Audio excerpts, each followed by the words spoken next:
ভাই দেখেন, এই যে আপনার জন্য ভিডিও করতেছি। এই গোলা রুটি বানাতে কত ইজি। এই এখান থেকে লাল আটা নিছি, 1 চামচ নিব। বেশি হয়ে গেল, 1 চামচ দিয়ে তিনটা রুটি খাওয়া হয়। তো 1 চামচ নিলাম রুটি, এটা ডাললাম। এখন এটা নিয়ে যাবো হচ্ছে এই জায়গায়, এখানে পানি ডালবো। তো পানি নিব হচ্ছে 2 চামচ, ঠিক আছে। তো ক্যামেরাটা ঘুরে নিই। 2 চামচ থেকে 2.5 চামচ, মানে কনসিস্টেন্ট গোলার হওয়ার মতো। এই 2 আর 2.5 চামচ, 1 চামচ দিলাম, আর 1 চামচ দিলাম। 2 চামচের বেশি লাগে। এরপরে বলতেছি একটু থকথকা হয়েছে, মানে একটু পানি লাগবে, হয়ে গেছে না?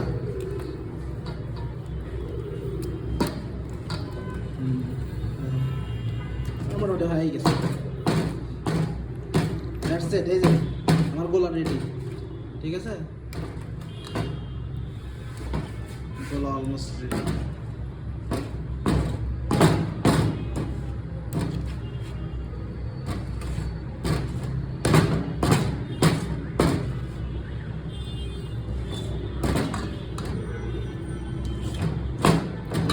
আলহামদুলিল্লাহ, এটা নিয়ে যাবো। নিয়ে গিয়ে এটার ভিতরে, এই গোলার ভিতরে আপনি চাইলে টক দই দেবেন। টক দই দিলে মনে করেন স্বাদটা মনে করেন ডাবল হয়ে যায়, ডাবল ত্রিপল ফোরফোল্ড হয়ে যায়, সেই হয়ে যায়। তাই যখন আমরা চুলায়, গ্যাসের চুলা আছে আমাদের হলে,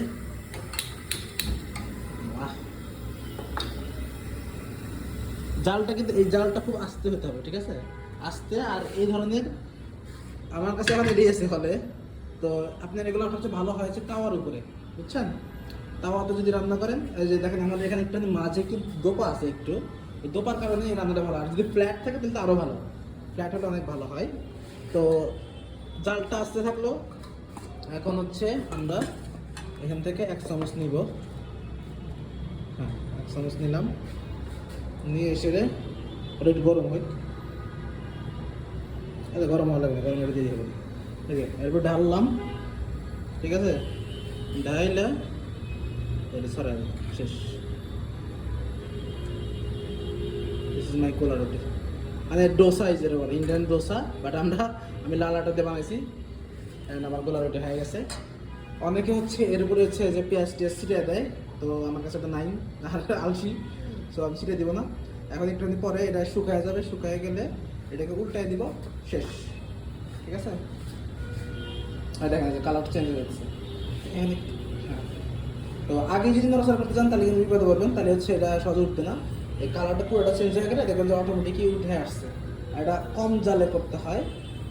তো খুবই শর্ট আর হচ্ছে এফিসিয়েন্ট এবং একটা হেলদি খাবার, মানে তৈরি করা খুবই ইজি। আমি অলমোস্ট রেগুলারলি এটাই খেতেছি, ঠিক আছে। উল্টাতে দেখাই তারপর কীরকম উল্টে, তারপরে জালটা একটু বাড়ায় দিন, ঠিক আছে। যেটা একটা খুন্তি নেবেন। আচ্ছা ভাই, নন স্টিকে কিন্তু এই খুন্তি ইউজ করেন না, আমাদের এখন বাংলাদেশে এটা ইউজ করি। এখন দেখেন এটা আস্তে করে সাইড থেকে তুলবেন, আর একটু হতে হবে, এটা ভাঙে এখন, আর বেশি পাতলা হয়ে গেছে। আর যখন যে ফ্ল্যাট প্যান পাওয়া যায় কিছু, ফ্ল্যাট প্যানে এগুলো করা আরও ইজি।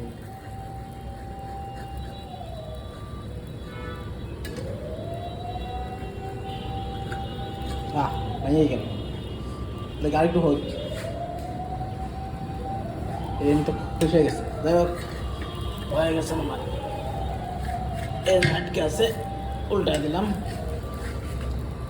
কিছুটা হয়ে গেল, সোজা করে দিই।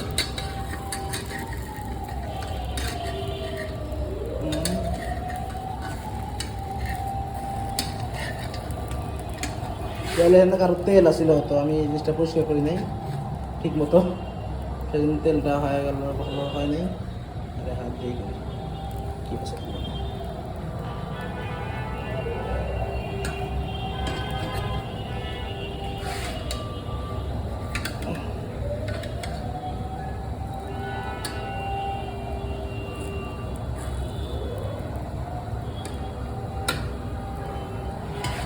এই তো মোটামুটি হয়ে গেছে। এখন জালটা একটু বাড়াই দিব, তারপরেই কাজ শেষ। এই জায়গায় অন্ধ ভিডিও করতে করতে এই জায়গায় যে মাল মশলা পড়ে নাই ওটা খেয়াল করি নাই, সেজন্য ভেঙে গেছে। নাহলে ওখানে হচ্ছে একটু মাল মশলা দিয়ে বেরোনো যায়। খুবই সহজ, খুবই সিম্পল, আপনি মুহূর্তের মধ্যেই খাবার রেডি করতে পারেন। এই জন্য আমি রেগুলার রেডি করে খাইতেছি। এবং যদি আপনি টক দই ইউজ করেন তাহলে স্বাদটা অন্য লেভেলে চলে যায়। টক দই উপরে একটু কোনো চাইলে দিতে পারেন, যে বললাম প্রথমে যখন ব্যাটার দেবার এভাবে ঘুরে দিলাম তখন হচ্ছে উপরে চাইলে ওই পেঁয়াজ কুচি, সবজি কুচি আপনার পছন্দ মতো, ক্যাপসিকাম কুচি এগুলো ছড়াই দিতে পারেন, ঠিক আছে? তাহলে যখন উল্টা দিবেন তখন জিনিসটা আটকে যাবে, যে এর সাথে আটকে যায়। ডোসা যেভাবে বানায় ডোসাতে ওগুলো দেয়, আমরা তো গোলা রুটি বানাইছি, তো আমরা ওটা দিয়ে নিই, ঠিক আছে? দেখেন পরোটার কিন্তু শেপটা সুন্দর হয়ে গেছে, ওই পিঠটা হয়ে গেলেও আমার এখন খাওয়া হয়ে যাবে। ঠিক আছে ভাই, ভালো থাকবেন, আসসালামু আলাইকুম। ভাই এটা হচ্ছে এন্ড রেজাল্ট, ঠিক আছে? ওই দুইটা হয়েছে আর একটা পিচ্চিটা হয়েছে, এটা এখন খাবো হচ্ছে মাছের ডিম দিয়ে। মাছের ডিম হচ্ছে